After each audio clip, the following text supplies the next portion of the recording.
Avec Décodeur, la déco, ça s'écoute.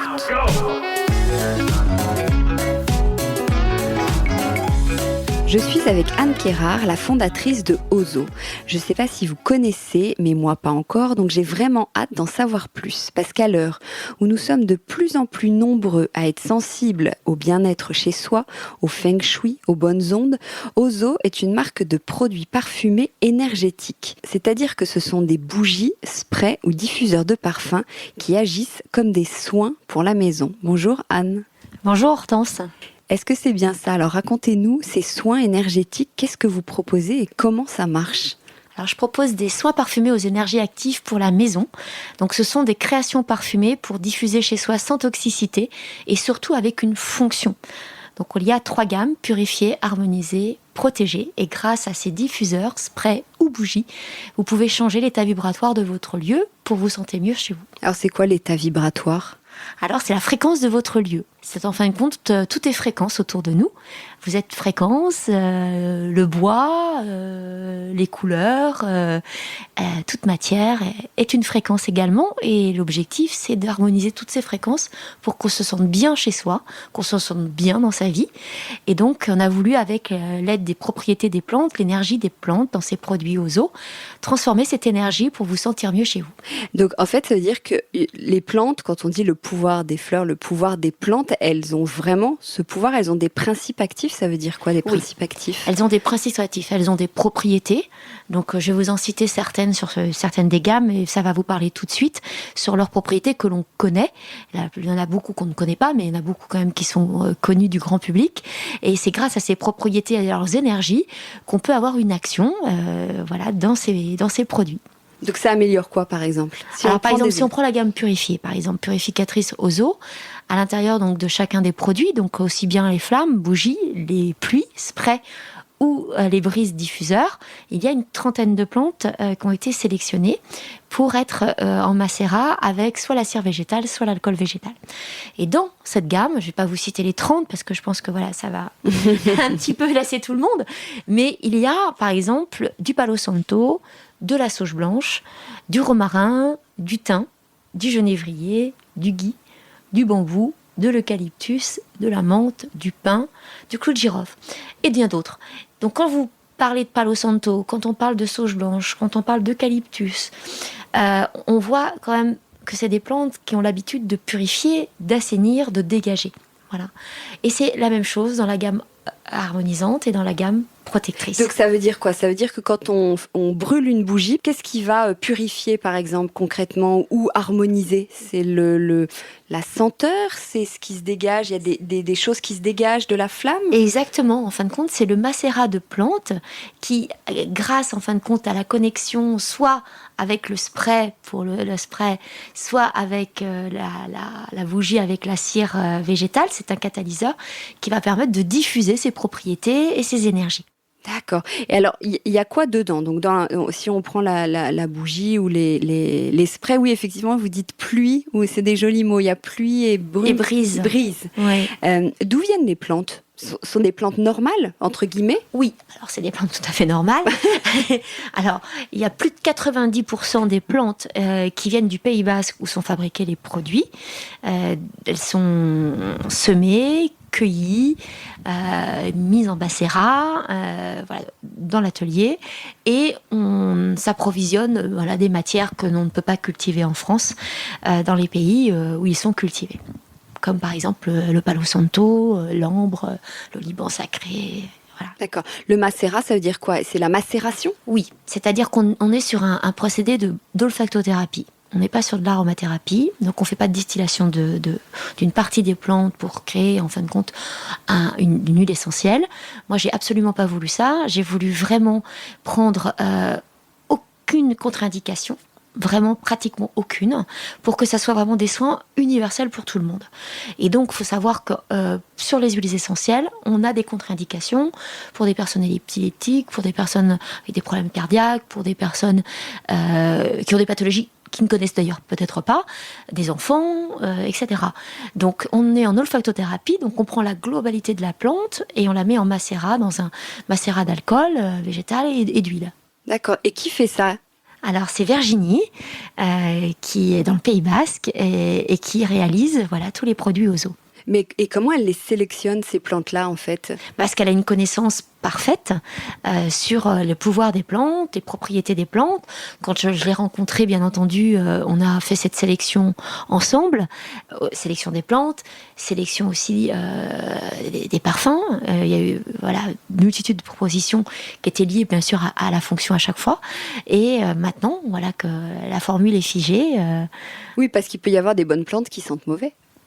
Oui, il peut y avoir des bonnes plantes qui sentent mauvais, mais à ce moment-là, en fin de compte, dans le macérat, on réussit à faire en sorte qu'il y ait une harmonie. Voilà. Ozo, ça veut dire harmonie suprême en amérindien. Et le principe d'Ozo, c'est que tout doit être harmonie, même dès la fabrication. Et elle les trouve où, en fait? J'en reviens à ma question, mais elle les trouve dans des champs, en se promenant, ou il y a Alors, il y a beaucoup de plantes qui sont récoltées en forêt, à côté voilà, d'où est l'atelier. Et puis, elle a aussi voilà, des terrains où il y a des plantations qui ont été faites expressément pour cela. Et elle, c'est quoi son métier? Alors, elle est parfumeur, chimiste de formation. Elle fabrique des produits d'ailleurs cosmétiques, des parfums, et elle a un don incroyable en énergie, voilà, qu'elle a la joie de mettre en service d'Ozo, et puis également pour son plaisir personnel. Mais, ah oui, voilà. elle est énergéticienne aussi, donc son travail fait que même elle peut apporter, alors je ne sais pas comment on pourrait dire, des bonnes vibrations aux plantes en les travaillant. Bien sûr, mais ce n'est que ça d'ailleurs. C'est-à-dire qu'en fin de compte, c'est une symbiose entre l'énergie de la plante et son énergie, et c'est ce travail-là d'harmonie des énergies qui fait que les produits sont totalement actifs. Ah oui, comme une énergéticienne pourrait réénergiser des humains, elle le fait avec des plantes. Voilà, elle a un contact particulier avec les plantes, et en fin de compte, elle réussit voilà, à créer cette alchimie. Voilà, magique. Et alors, une fois que ces plantes sont macérées, comment vous les transformez comment elles deviennent un spray ou une bougie? Alors, je ne vais pas révéler tous les secrets de fabrication, non. Mais en fin de compte, je vais le faire d'une manière voilà, très, très, très synthétique.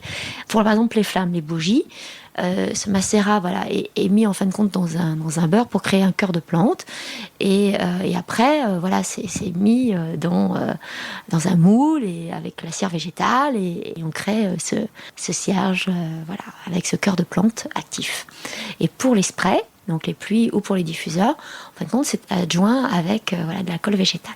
D'accord. J'en reviens à harmonisante, purificatrice ou protectrice. Protectrice, c'est pour faire quoi concrètement? Alors, c'est des macérats là plutôt de bois et de résine. On est beaucoup sur de l'encens, de la myrrhe, il y a de l'oliban sacré, du chêne, du cèdre, du oud, entre autres, du cerisier. Donc on est vraiment sur des éléments qui vont permettre d'élever la fréquence vibratoire du lieu sur lequel ça va être diffusé. Et quand on a une fréquence haute, en fin de compte, on a une sorte de protection. C'est un petit peu comme vous. Quand vous avez une fréquence qui est une belle fréquence, vous avez une belle immunité. Vous attrapez beaucoup moins de virus. Les lieux, c'est un petit peu la même chose. Quand ils ont une belle fréquence, déjà, ils vous nourrissent. C'est pas vous qui les nourrissez. Ils vous nourrissent, ils vous rechargent. Et en même temps, ça permet d'avoir moins de toxicité qui arrive. Voilà. Ouais, et ça peut, du coup, en brûlant ce type de produit ou en diffusant dans sa pièce, on peut vraiment se sentir mieux? Oui, totalement. Totalement. Alors, on aurait fait ce podcast il y a presque 2 ans. J'aurais eu beaucoup moins de recul que maintenant. Maintenant, voilà, la marque va avoir 2 ans. Et j'ai vraiment...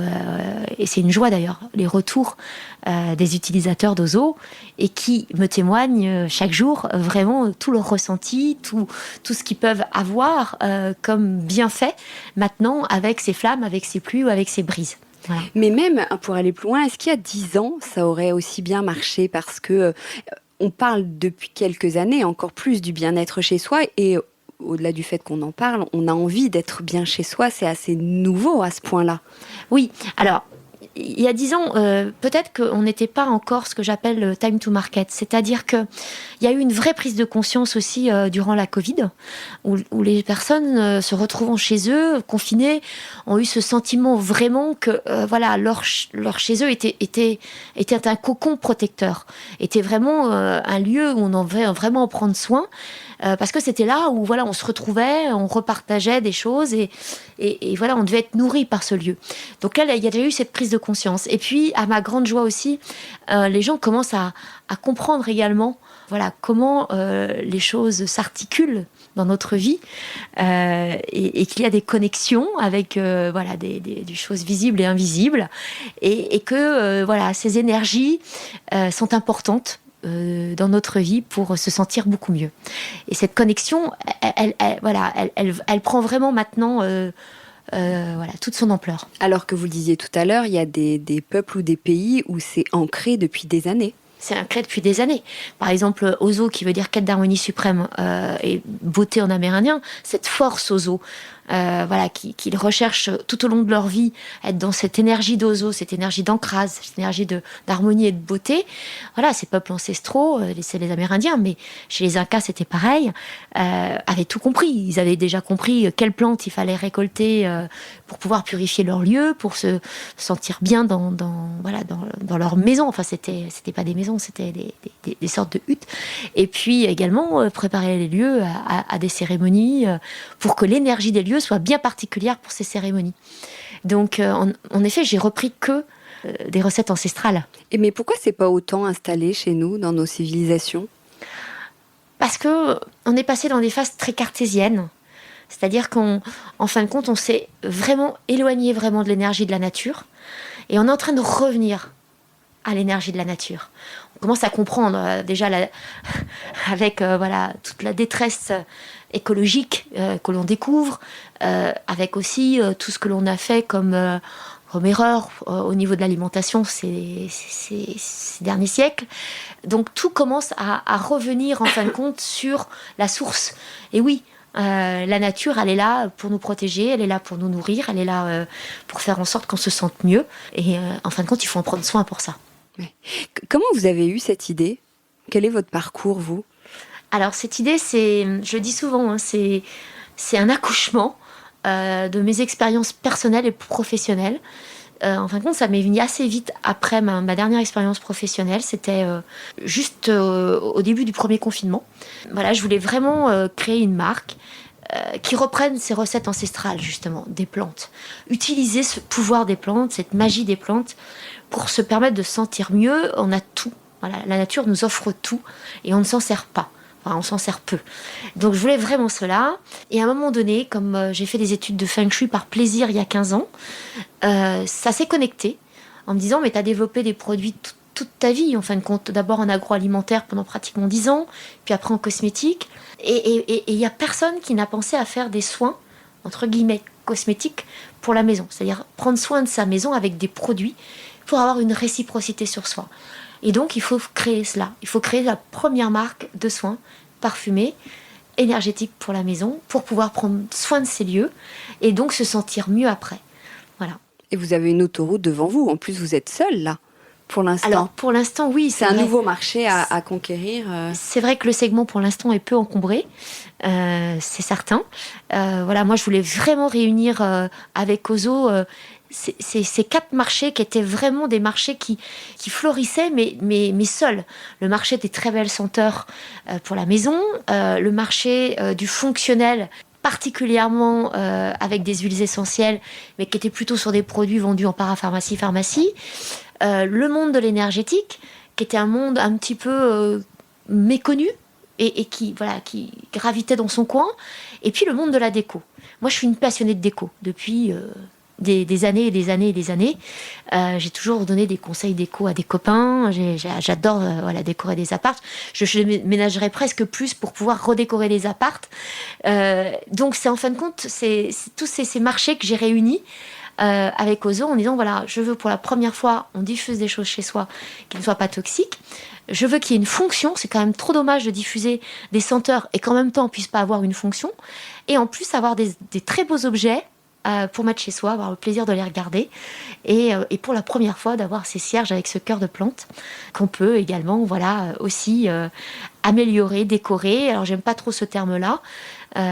C'est plutôt des bijoux d'intention. Je vais vous en parler après. Ouais, dites-nous, c'était ma prochaine question. J'ai vu qu'il y avait aussi des socles, des bijoux, des mobiles de bougies. Oui. Qu'est-ce que c'est ? Alors, ce que je voulais, c'est vraiment proposer une expérience énergétique globale. Et comme, ce cierge, cette flamme, elle est un peu particulière. C'est-à-dire que c'est un soin. C'est pas une bougie classique. Il faut vraiment avoir des conseils d'utilisation. Pas plus d'1 heure la première fois de combustion. Les fois suivantes, pas plus de 2 heures. Toujours recouper la mèche pour qu'elle fasse pas plus de 5 mm. C'est une mèche de coton bio. Elle ne va jamais se dilater toute seule. Tout ça, c'est vraiment des conseils pour vraiment que le cierge se consume de manière régulière. Mais malgré ça, il peut avoir des combustions un petit peu différente, parce que c'est un peu comme une plante, ce cierge. Enfin, les produits sont comme des plantes, mais le cierge est particulièrement plus spectaculaire en transformation, je dirais. Donc, si il agit en absorbant beaucoup de choses au niveau de votre atmosphère, de votre pièce, il peut combuster beaucoup plus rapidement, il peut avoir une action très vive, et donc ce cierge peut vraiment se transformer et avoir une réaction qui est assez surprenante. Et donc, je voulais vraiment, ça s'ancre dans l'esprit des gens, que c'est pas une bougie normale. Vous l'allumez pas comme ça, puis vous la laissez faire. Alors déjà, avec toutes les bougies, normalement, il faut quand même en prendre soin, mais tout particulièrement avec Ozo. Et donc, il faut vraiment avoir conscience de cette interaction. Et je voulais continuer cette interaction avec ces bijoux de bougie, ces bijoux d'intention, pour dire, vous avez une bougie qui est comme une plante, il faut en prendre soin. Donc, vous pouvez également l'accompagner avec des bijoux de bougie. Ces bijoux d'intention sont faits pour matérialiser des intentions que vous avez, pour, par exemple, les portails énergétiques qui s'ouvrent lors des nouvelles lunes, pleines lunes. Il y en a beaucoup qui suivent ces cycles lunaires et donc qui portent des intentions. Là, on les matérialise vraiment, par exemple, avec les astres, les astres. Et quand on pine dans la bougie, l'intention est matérialisée énergétiquement. Elle est concrétisée. La même chose avec les âmes, où là, on est plutôt sur des intentions qu'on porte à des êtres chers de ce monde ou partis. On matérialise aussi ces intentions. Et à partir de la taille moyenne de la bougie, là 750 grammes, on peut également mettre ce que j'appelle des mobiles qui diffusent dans l'univers des intentions de paix et de joie, puisqu'ils sont gravés, ou qui révèlent, il y a un autre modèle qui s'appelle révélation, qui sont avec des pastilles, et donc avec la flamme, ça révèle sur vos murs des jeux de lumière, et donc ça apporte la joie et la lumière dans votre vie. Super, merci beaucoup Anne pour ce petit épisode Good Vibes, merci beaucoup. Merci Hortense, avec grande joie. Avec Décodeur, la déco, ça s'écoute.